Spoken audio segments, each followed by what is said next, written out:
Adelante, Stefano.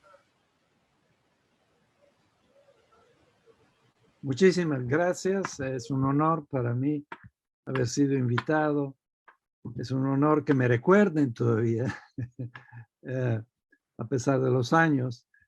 Y es un honor que recuerden mi pequeña porción de actividad y de activismo en defensa de los derechos de los pueblos indígenas, en el caso mío específico, los pueblos indígenas de la Amazonía peruana y del Amazonas en general. Yo contribuí como joven sanmarquino y también exalumno de la Católica cuando el gobierno del general Velasco, a través de Mario Vázquez, un gran antropólogo que desafortunadamente perdió su vida unos años después, me llamaron y me dijeron, bueno, tú que has trabajado en la Amazonía con los Ashaninka, en esa época los llamábamos los Campa, que has escrito sobre ellos, ¿qué podemos hacer en este gobierno que tiene la iniciativa de reformar profundamente el país, devolver la tierra, la naturaleza, los recursos, la dignidad al mundo rural? Entonces yo con mi ingenuidad y mi juventud dije, bueno, empecemos a preguntarles a ellos qué hay que hacer.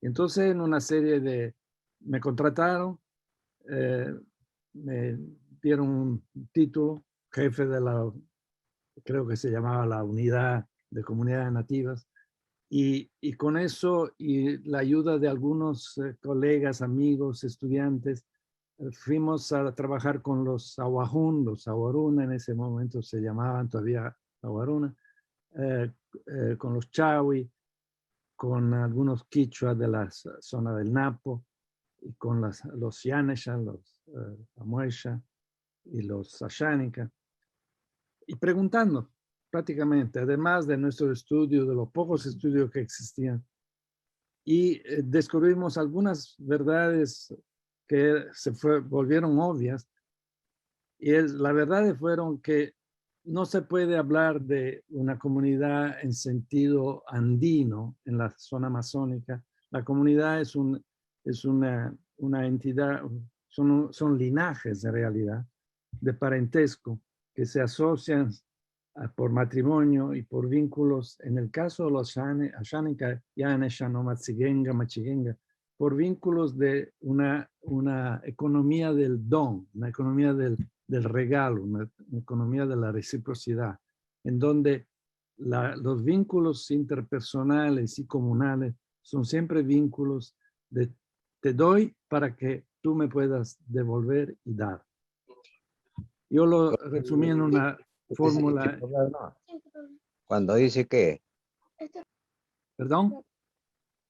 Entonces, son sociedades en donde la economía es una economía de tipo moral, una economía social, en donde la distribución de los bienes, que sean tierra, que sean selva, que sean bosque, que sean agua, es siempre considerada una actividad de beneficio colectivo, del bien del común.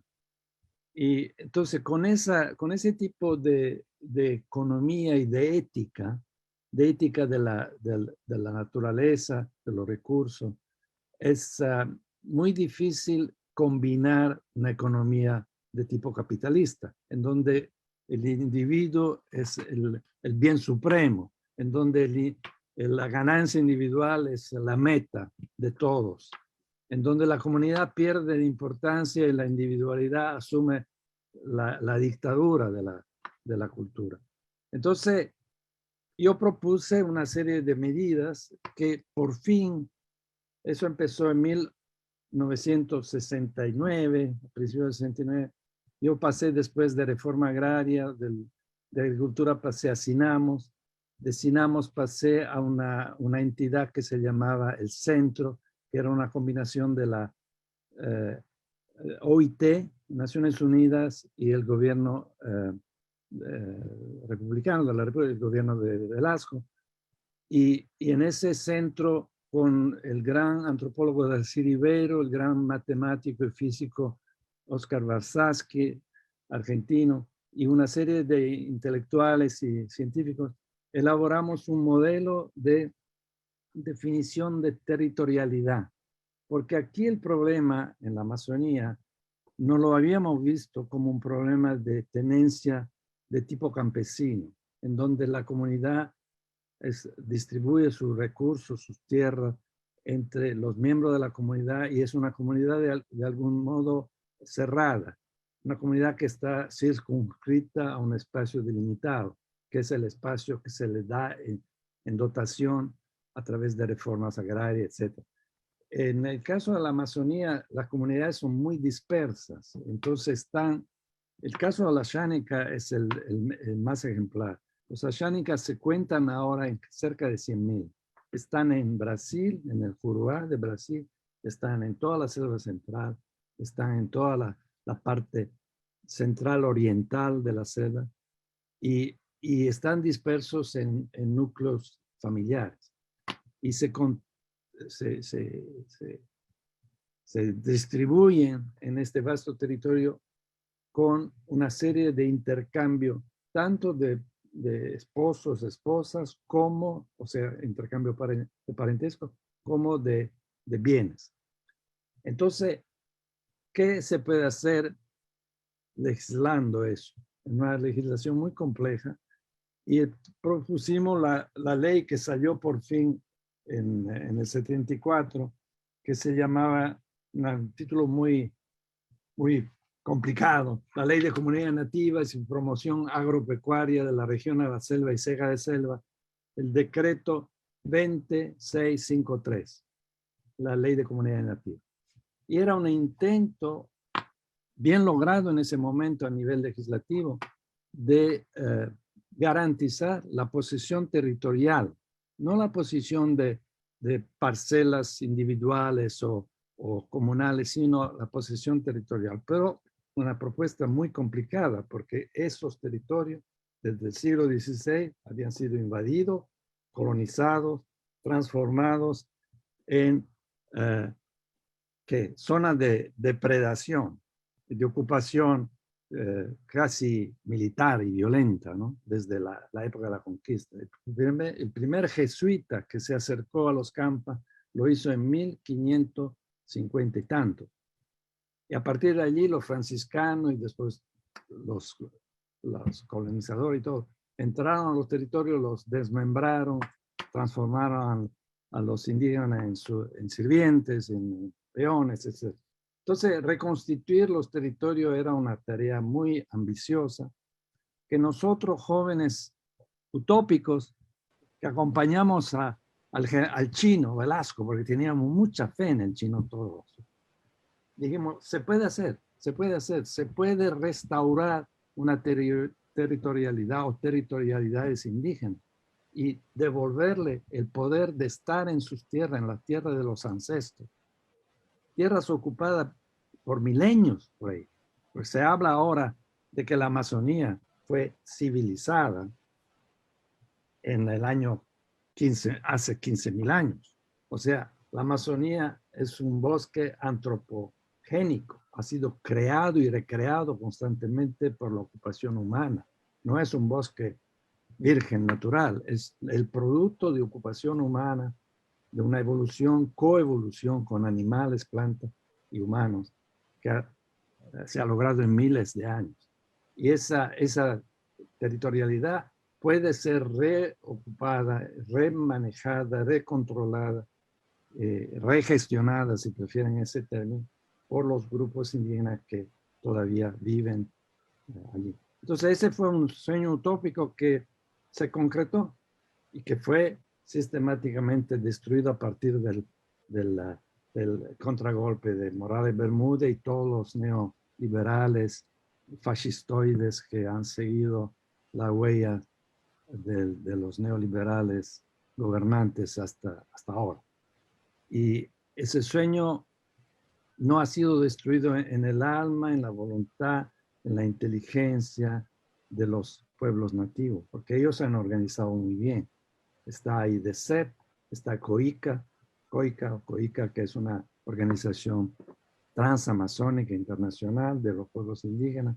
Están las organizaciones regionales, muy poderosas, muy fuertes, y están muy organizados para defenderse y para reconstituirse. Yo he estado yendo más a la zona de Lamas y Tarapotos con los lamistas, los quichua o quechua lamistas, con los chawi de la zona, pero sigo yendo mucho al Ecuador. Me ha reconquistado el Ecuador, porque los grupos indígenas de Ecuador, sobre todo los amazónicos, pero también los andinos, son extremadamente activos en la recuperación de su autonomía.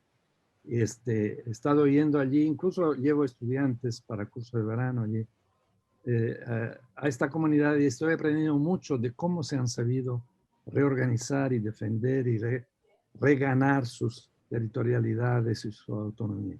Hay ejemplos muy, muy lindos. De hecho, acabo de hablar con uno de los grupos, los de Sarayaco, que están en el Bobonaza, que es un río que desemboca al final en Perú. Y me acaba de decir que el partido Pachacuti de los indígenas ha ganado muchos asientos en la asamblea, y el partido Pachacuti está en condiciones de negociar ahora con el gobierno central de Ecuador, porque se han movilizado y han votado por su propio candidato. Entonces hay luces muy interesantes que vienen en muchos casos de la Amazonía, de una región que se había considerado muy marginal a la vida política del país. O sea, desde la época de Mariátegui, poco se habían fijado en qué estaba pasando al otro lado de los Andes, ¿no? Y estaban pasando muchas cosas, desde la revolución de Juan Santos Atahualpa en el siglo XVIII. Incluso Tupac Amaru debe haber sido influenciado por los movimientos indígenas de la selva central, ¿no? Entonces, está reemergiendo una voluntad de cambio y de permanencia y de desarrollo desde la Amazonía, desde toda la Amazonía, porque lo mismo está pasando en Brasil, lo mismo está pasando en Bolivia.